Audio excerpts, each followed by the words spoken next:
Listen, being Mexican-American is tough. Anglos jump all over you if you don't speak English perfectly. Mexicans jump all over you if you don't speak Spanish perfectly. We got to be twice as perfect as anybody else. Why are you laughing? What's so funny? Nothing. I'm serious. Our family has been here for centuries, and yet they treat us as if we just swam across the Rio Grande. I mean, we got to know about John Wayne and Pedro Infante. We got to know about Frank Sinatra and Agustin Lara. We got to know about Oprah and Christina. Anglo food is too bland, and yet when we go to Mexico, we get the runs. Now, that to me is embarrassing. No, Dad! Japanese Americans, Italian Americans, German Americans, their homeland is on the other side of the ocean. Ours is right next door, right over there. And we got to prove to the Mexicans how Mexican we are, and we got to prove to the Americans how American we are. We got to be more Mexican than the Mexicans and more American than the Americans, both at the same time. It's exhausting. Man, nobody knows how tough it is to be a Mexican-American.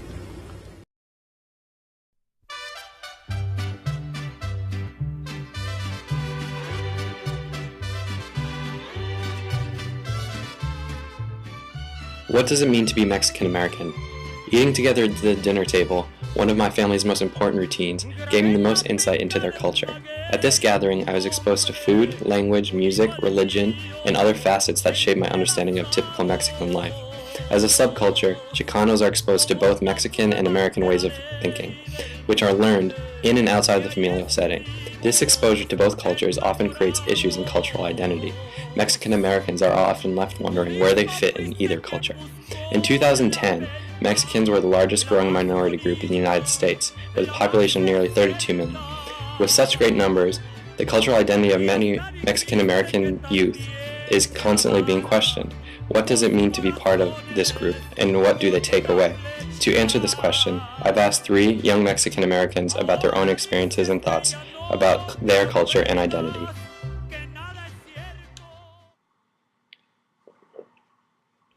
Do you feel like you relate to one culture more so than the other? I was definitely raised more by around my mom's side of the family, so I feel like I'm disassociated from like my Mexican heritage.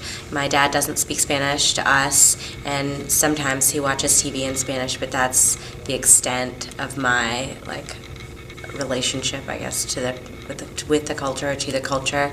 So we don't really eat Mexican foods. Like my mom knows how to make a couple Mexican dishes because my dad's mom taught her how to make them, but they're very Tex-Mex. They're not like Mexican dishes per se.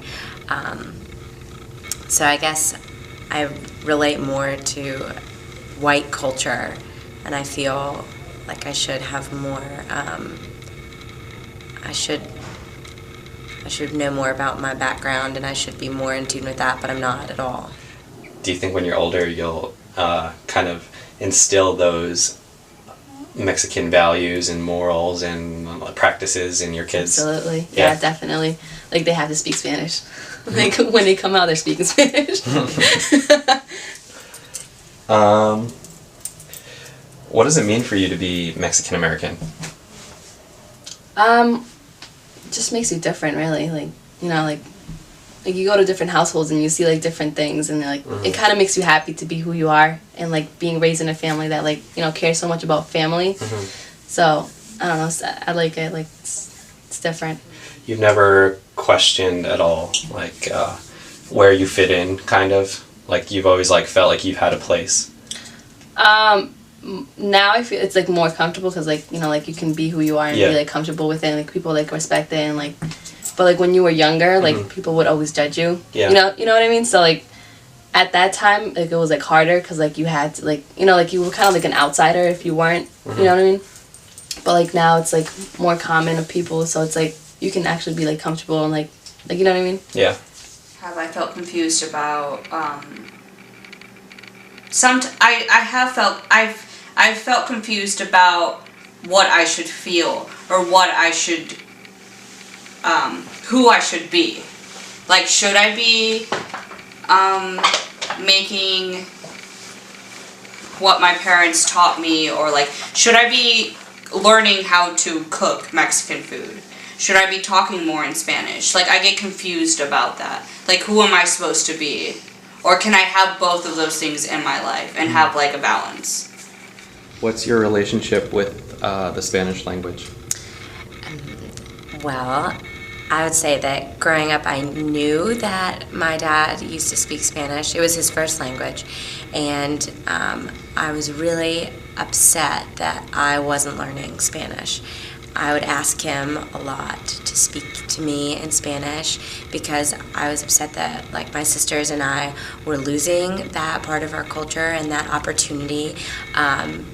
And especially since, you know, it was his first language, it's not something that it was a second language that he learned. It was a part of him and a part of who I was. I really wanted to learn it, but my dad stopped speaking Spanish when he was like 10 because he was having a hard time keeping up in school, and so he understands and reads fine, but he doesn't speak, and I think it became maybe like a painful topic, and so he just kind of let it fall out of his life, and he didn't want to, it wasn't important to him to pass it on, and maybe he couldn't speak to pass it on, but it was definitely not a priority for him. So I don't speak any Spanish.